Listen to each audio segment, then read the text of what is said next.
Hello అండి. Welcome to my channel.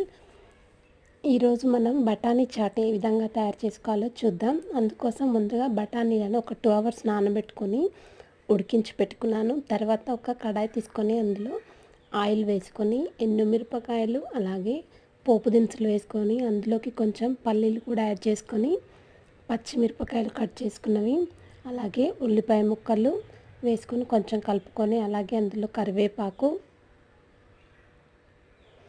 కొంచెం అల్లం వెల్లుల్లి పేస్టు వేసుకొని బాగా కలుపుకోవాలి. తర్వాత అందులోకి కొంచెం ఒక చిటికెడు పసుపు వేసుకొని కలుపుకున్న తర్వాత మనం